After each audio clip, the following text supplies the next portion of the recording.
Hi friends, আজকে আমরা যাচ্ছি বড় মার দর্শনে, মানে নৈহাটি।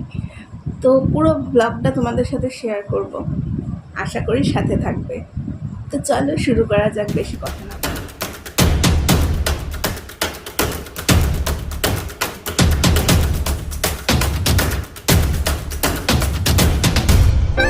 আজ ভাইফোঁটার দিন। সকাল থেকেই মনটা ভরে আছে উৎসবের আবহে। শহর জুড়ে আলো ঝলমলে কালী পুজোর সাজ। আজ আমি ঠিক করলাম এবছর একটু অন্যরকম কিছু দেখা যাক।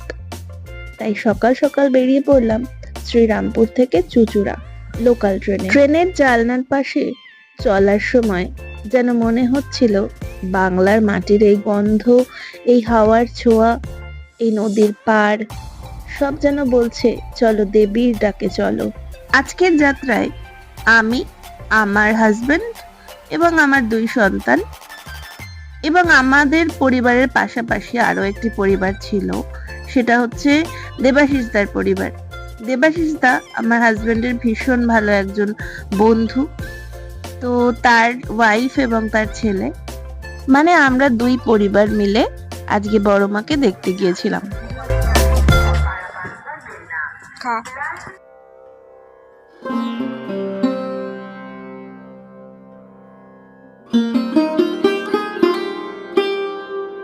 চুঁচুড়া পৌঁছে আমরা উঠলাম গঙ্গার ফেরি সার্ভিসে। সেই মুহূর্তটা এক অন্যরকম অনুভূতি। টিকিট কেটে ফেরির ডেকে পা রাখতেই মনে হলো আমি যেন এক নতুন যাত্রায় পা দিলাম, যেখানে শুধু নদী, হাওয়া, আলো আর শান্তি। গঙ্গার বুকে ধীরে ধীরে ভেসে চলেছে ফেরি। জলরাশি যেন সোনালি আলোয় ঝিলমিল করছে। ফেরি থেকে নেমে নৈহাটির ঘাটে পা রাখতেই মনে হলো এই শহরটা অন্যরকম, ভক্তিতে ভরপুর, শান্ত, এক অদ্ভুত প্রশান্তি।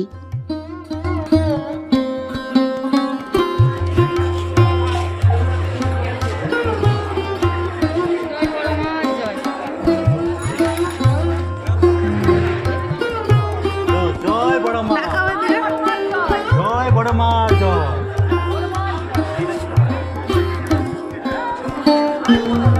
হর হর মহাদেব।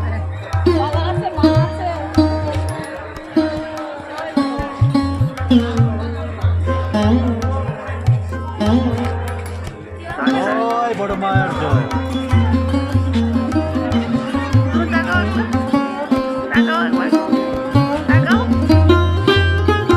নৈহাটির পথে হাঁটতে হাঁটতে আমরা বুঝতেই পারিনি কখন একটার পর একটা প্যান্ডেল চোখের সামনে এসে পড়ছে। প্রত্যেকটা প্যান্ডেলেই ভিন্ন ভিন্ন থিম, ভিন্ন ভিন্ন সাজ, কিন্তু একটা জিনিস সবার মধ্যে এক, দেবীর প্রতি নিখাদ ভালোবাসা। আমি তো ভেবেছিলাম শুধু বড় মাকেই দেখব আর ফিরে আসব, কিন্তু পথে যত ঠাকুর দেখছি, সত্যি বলতে মন প্রাণ জুড়িয়ে গেছে। আজ পর্যন্ত আমি জীবনে একসাথে এত কালী ঠাকুর দেখিনি। এ যেন আলো, ভক্তি আর উৎসবের সাগর।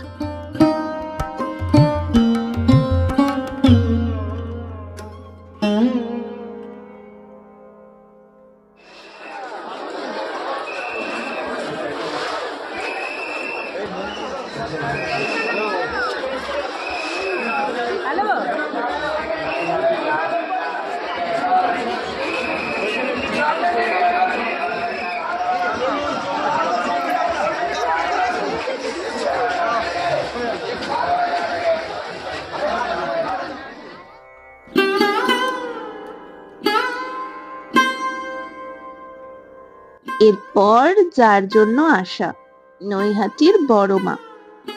অরবিন্দ রোডে পৌঁছেই দেখি দূর থেকে বিশাল এক মূর্তি, যেন আকাশ জুড়ে দাঁড়িয়ে আছেন দেবী। 22 ফুট উচ্চতার মহাশক্তি, যার মুখে এক অদ্ভুত প্রশান্তি আর চোখে অপরাজেয় শক্তির ছাপ। দেবী কালী কিন্তু অন্যরকম এক রূপে।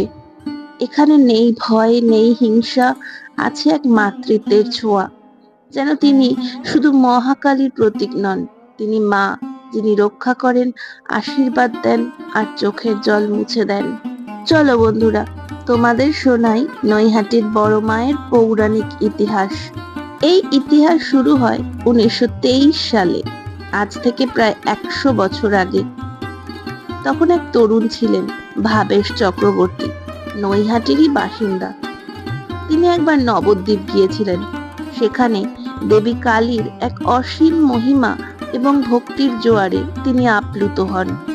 সেই অনুপ্রেরণাতেই ফিরে এসে তিনি ভাবলেন নৈহাটিতেও দেবীকে এমনই এক মহিমাময়ী রূপে প্রতিষ্ঠা করবেন তিনি। তখনই তৈরি হয় সেই 22 ফুট উঁচু প্রতিমা, যা পরবর্তীকালে বড়মা নামে পরিচিতি লাভ করে। এই প্রতিমা ছিল সেই সময়ে একেবারে অনন্য। লোকজন দূর দূরান্ত থেকে এসে দেখতে লাগলো। কালীমা এমন রূপে আগে কেউ দেখেনি। সবচেয়ে আশ্চর্যের বিষয় হলো এই পূজা বৈষ্ণব মতে অনুষ্ঠিত হয়। ভাবেশ চক্রবর্তী নিজে ছিলেন বৈষ্ণব সম্প্রদায়ের ভক্ত। তিনি বিশ্বাস করতেন দেবী হলেন আদ্যাশক্তি, কিন্তু তাকে ভালোবাসা, ভক্তি ও নিষ্ঠার মাধ্যমে পুজো করতে হয়, বলি নয়, ভক্তির মাধ্যমে। তাই এখানকার পূজায় বলিদানের পরিবর্তে নৈবেদ্য, ফল, মিষ্টি, ফুল আর ভক্তির মাধ্যমে দেবীর আরাধনা করা হয়। এক কথায় এখানে কালী মা মানে প্রেম আর শান্তির প্রতীক। প্রতি বছর কোজাগরী পূর্ণিমার দিন কাঠামো পুজোর মাধ্যমে বড় মায়ের পূজা শুরু করা হয়। এরপরেই একটানা চলে আসে আলো, সাজ, ঢাক, ধনুচি নাচ আর ভক্তিময় পরিবেশ। সেই সঙ্গে নানা সাংস্কৃতিক অনুষ্ঠান, ধ্যান, দান আর প্রসাদ বিতরণ হয়। আজ বড় মায়ের পূজা শুধু একটি ধর্মীয় অনুষ্ঠান নয়, এটি হয়ে উঠেছে নৈহাটির পরিচয়, নৈহাটির গর্ব আর মানুষের ভক্তির প্রতীক।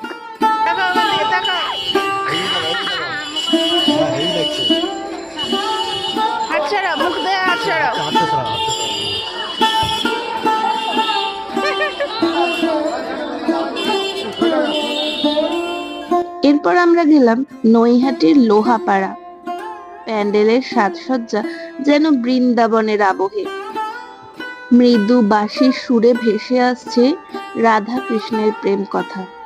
আলোর ঝলমল করছে মাটির দোতলা ঘর, ফুলে ঢাকা পথ আর পাশে নাচছে গোপিনীরা। মানুষজনও যেন মেতে উঠেছে উৎসব মুখর নৃত্যে। সবার মুখে আনন্দ, মনে উচ্ছ্বাস আর ঠোঁটে হালকা হাসি।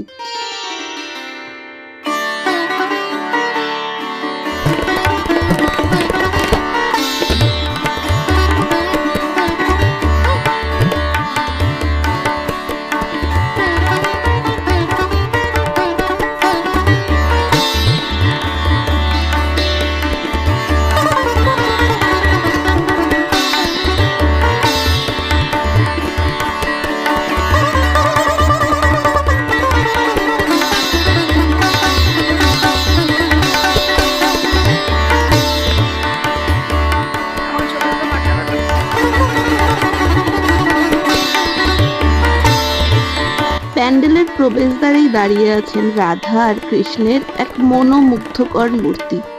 রাধার মুখে লাজুক হাসি আর কৃষ্ণের হাতে বাঁশি। দুজনের চোখ যেন বলছে এক অদ্ভুত নীরব ভাষা।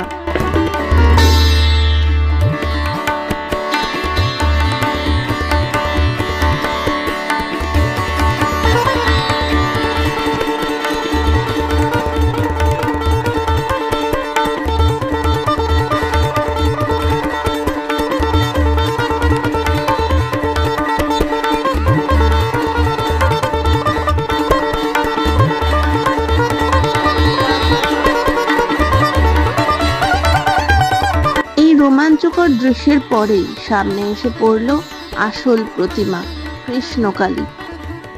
মুহূর্তেই মন থমকে গেল। মা কালী কৃষ্ণের রূপে, হাতে বাঁশি, মুখে স্নিগ্ধতা, অথচ চোখে সেই আমোঘ শক্তি। তিনি যেন কৃষ্ণের মাধুর্য আর কালীর শক্তিকে একসাথে ধারণ করেছেন। এই শিল্প সৃষ্টি সত্যিই অভূতপূর্ব। ভক্তি, প্রেম আর সৃষ্টিশীলতার এক অদ্ভুত মেলবন্ধন। খুব খুব কমই দেখা যায়। মনে হচ্ছিল মা নিজেই যেন বলছেন, আমি শক্তি, আমি প্রেম, আমি সৃষ্টির সুর।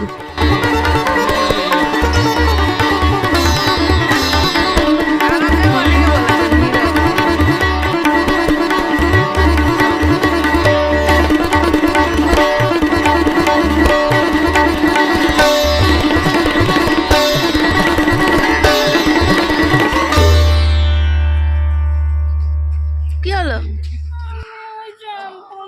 বিকালে বসে থাক, তাহলে আমরা চলে যাই। ये बैनर सिलाई पान सजी रखी है तो तुम देखे মানে টাকা একবার টাকা এখান থেকে যদি ঝাঁপ মারি কি হবে? পড়ে যাবি।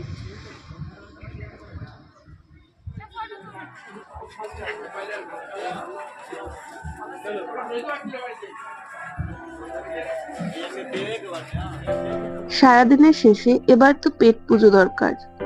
আমাদের সকলের ইচ্ছে ছিল শুধু নিরামিষ খাবো আজকে, মায়ের পুজোর দিন, তাই মনটাও একেবারে সাদা শান্ত। অবশেষে একটা রেস্টুরেন্টে ঢুকলাম।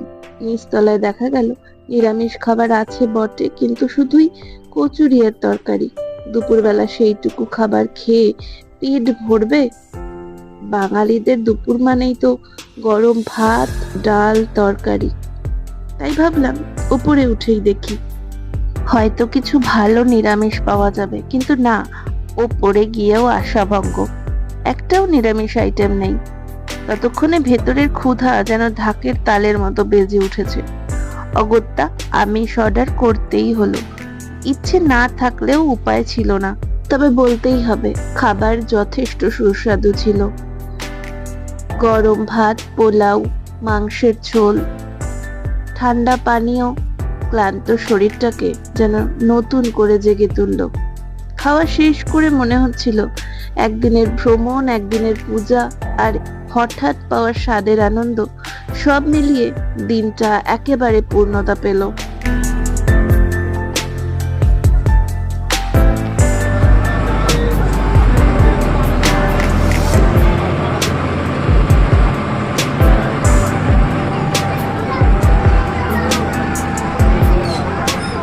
আজকের দিনটা শুধু একদিনের পূজা নয়, আজকের দিনটা একটা আত্মার স্পর্শ, যেখানে মানুষ, দেবতা, ইতিহাস এক হয়ে যায় ভক্তির বন্ধনে। আমি ভাবছি এমন একটা জায়গায় আবার না আসলে মন মানবে না। তাই পরের বছর আবারও আসার আশা রাখলাম বড় মায়ের ডাকে। সুপ্রিয় বন্ধুরা, আশা করি আমার এই নৈহাটির বড় মায়ের কালী পুজোর ব্লগ তোমাদের খুব ভালো লেগেছে। আর যদি সত্যিই ভালো লেগে থাকে তবে ভিডিওটা লাইক, কমেন্ট আর শেয়ার করো। আর বলো তোমাদের এলাকার কালী পুজো কিরকম কাটলো। চ্যানেলটা সাবস্ক্রাইব করে পাশে থেকো। আর প্রার্থনা করো যেন বড় মা আমাদের সকলের জীবনে শান্তি, সুখ, সমৃদ্ধি নিয়ে আসেন। জয় মা কালী। শুভ কালী পুজো 2025।